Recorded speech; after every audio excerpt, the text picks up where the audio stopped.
The Toronto Maple Leafs are forced into an impossible decision as they enter this new season with one of their goaltenders unsigned. And this creates massive complications and implications for the team moving forward, not just for this season, but for seasons to come. We're going to break down exactly what this means for the team and what Brad Treliving is planning to do in not only the goaltending position, but some of his future moves. We're going to break it all down in this episode of Hattrick HQ. But before we do that, just a quick reminder to hit that subscribe button. As you can see here, 78% of you, or roughly 78% of you, are not subscribed to the channel. So if you want to stay up to date with everything going on with the Toronto Maple Leafs, the Vancouver Canucks, the Carolina Hurricanes, whoever you're a fan of, go down below, hit that free subscribe button because this is the place to be for all your daily NHL content. But Mark, let's get right into it. Obviously, the Leafs are forced into quite an impossible decision here, and a decision that they're going to have to make, I think, relatively soon, because you probably want to re-sign Anthony Stolarz, who remains unsigned, before the season starts, because if he does something pretty special this year, you're probably going to be paying a lot for this goaltender. But I think ultimately the Leafs are probably in a pretty good position here with their goaltending. But what do you make of this situation heading into the season? I think you said it perfectly. We've seen how good Stolarz was. Of course, he went down with an injury last season, but without that, Stolarz is one of the best and most consistent goaltenders we've seen. Joseph Woll is very close behind him, and the Leafs are going in with a very cheap and a very good duo of goaltenders. Now, Dave Pagnotta did come out on the fourth period today saying sources tell me the Toronto Maple Leafs are now starting contract extension discussions with goaltender Anthony Stolarz. So it does seem like Brad Treliving is looking at this and saying, hey, if Stolarz goes in and has another incredible season with this Leafs team, his money is going to continue going up as the cap does as well. So getting this locked up on a big deal would be good for both sides, as Stolarz gets insurance and the Leafs get a lower cap hit.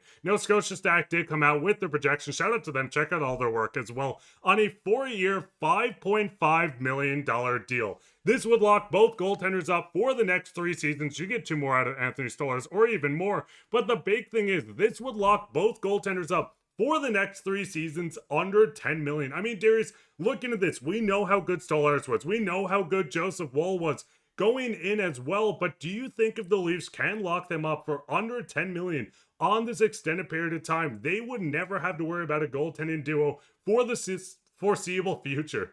I think you have to look at locking up Anthony Stolarz. Of course, if you look at the prospect pool, if you even want to call it that at this point, if you look down at the Marlies, you have 2 goaltenders that are waiting. You have Dennis Hildeby, who looks like he could at some point be a very solid NHLer. His NHL stats, or his AHL stats and numbers, are very, very encouraging. And same with Artur Akhtiamov, who I believe is the next guy. He's going to be the starting goaltender of the Toronto Maple Leafs in the future. But still, Dennis Hildeby, I think he's, poised to be probably a pretty good NHL goaltender, probably going to be the 3rd goaltender this season. All of that being said, I don't know if both of those guys are ready to take over the mantle yet. And I think what Anthony Stolarz did last year is prove that he is a guy that you can rely upon. The Leafs goaltending is in such a good position, especially this year, because we don't know what's going to happen next year if Stolarz doesn't resign, in such a good position. So I do think because of how not ready some of the younger guys are yet, and we've seen that with Hildeby at the NHL level, you have to resign Stolarz. Now, I do think he's probably going to want a little bit more than Woll, right? He's making less than him right now, and I think that he is probably the better goaltender. He's bigger, he's more athletic. I think Woll is more technically sound, but that can look awkward at times, and he lets in some awkward goals for that reason. Not to say he's not a good goalie. I believe in Joseph Woll, and I think he's a great goaltender. And I think he's going to have a great NHL career, but still young and learning the ropes as well. So you need to re-sign Anthony Stolarz. You're probably going to have to pay him a lot. I think the biggest thing here is the term of the contract. How long is the contract? Obviously, he's projected right now at about 4 years. I think it should be maybe a little bit less. He's heading into his mid-30s now, right? You have to keep that in mind. So I think that it should be a little bit less. You're going to have to pay him a lot, but if the Leafs can keep their goaltending to under 10 million, there's some teams that have one goaltender making 10 million, if not more than 10 million. So I think you would be in a good spot there to go through the regular season pretty stress-free. At least you know that there's a guy behind your starter, whoever it may be when the playoffs start, that can take over for whatever reason. I do not blame the playoff exit on Joseph Woll whatsoever last year. I think that he was great. So I think they're in a good spot in that way, but I think you have to get it done because the guys who are supposed to take that spot, I don't think they're quite ready yet, but they're on their way. And I mean, we've seen the Hill to Beast get his extension on 3 years, so Brad Treliving is slowly working towards getting this core locked up. We're seeing a new era of the Leafs coming through with Mitch Marner leaving, going to Vegas. And listen, we're not going to speak on that at all. But what is your guys' thoughts on this? Where would you go on a contract with Stolarz? Would you give him a $3, $4, $5 million deal? We've seen a lot of goaltenders still age very good in their 30s. I mean, Sergei Bobrovsky winning back-to-back cups at age, what, 35, 36? They can still do it. And Stolarz knows how to do it, as he won it with Florida as well. Let us know down in the comments. But this goes straight into the second topic today, where we did get James Myrtle from The Athletic going out to say the front office is still looking for the upgrade up front. I don't expect Michelli, Roy, or Joshua to be the only forward adds. Now, this is something that's been kind of floating around with the Leafs the entire offseason. You lose Mitch Marner, a 100-point player on this team, and you add some very good talent to the roster. You get deeper, you get a harder team to play against, a team that plays heavy. But Darius, the big thing with this team is they're still missing that one player that they can eject into the top six or even middle six, in my opinion. I mean, looking at the team, we know they're going to add, but is there anything that really sticks out that they need to add the most? Yeah, I think as it stands right now, Max Domi looks like he's going to be up on the top line, which we saw 2 seasons ago. Does look pretty good. Him and Matthews did look really good, right? When Bertuzzi was up there with them. Obviously, Nyes, I think, is going to take yet another step this year, so he's going to look good. But do they need another player up there to solidify that top six? I do think so, right? And a guy who could probably play in different situations. Of course, you don't want to replace Mitch Marner 1-to-1. There's a reason why you moved off of that player. So, you're not looking for that. Or do you really need 100 points in the lineup? I think you need more scoring from the bottom of your lineup, not a guy that's going to score you 100 points. That hasn't worked. It's never worked. And they're moving on from him. And I think it's a good thing. So, when you look at the rest of the lineup, I think that they've done some really good things. They've added a lot of scoring. I think that Dakota Joshua is poised to have a really good year this year. He was derailed last year. He was diagnosed with cancer. He missed, training camp, all of these things. You finally have a solidified number 3 center in Nicolas Watt. That's a good thing as well. So are they done per se?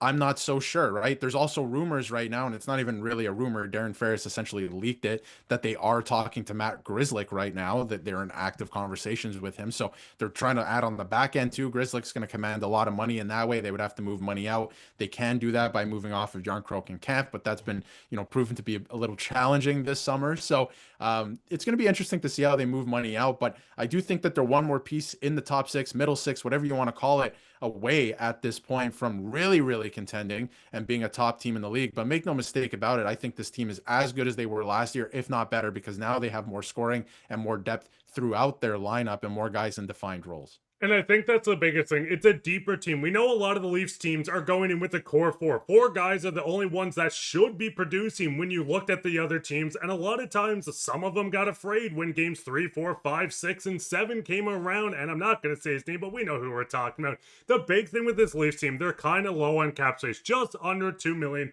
But like you said, moving out a guy like Kampf, moving out Jarnkrok, frees up even more room. And the big thing is, listen, we're not always the most rational fan base in the NHL, but the big thing is every team is currently trying to buy and no one is selling other than the Pittsburgh Penguins. But Kyle Dubas might not be too keen making the Leafs that much better. So if this kind of leaks into the season, don't freak out. This could be something that happens a week into training camp, 3 weeks into the season, or at trade deadline. Brad Treliving is going to do everything to add to this team. We've seen it last year. He wants to make this team better. He's going to continue to do it. So this is going to be a new era of the Leafs and Leafs fans. What is your thoughts? How much would you give Stolarz on his next contract? How long would you go on it? Who do you think the Leafs should target? Is it someone like Mason McTavish? We've seen rumblings around the league that offer sheets are still being thrown around or at least talked about a tiny bit. Let us know down in the comments. While you're down there, leave a like, subscribe, share this with your friends. We'll be back in another episode, so keep your eye for that. But I've been your host, Mark, with my co-host, Darius, and take care.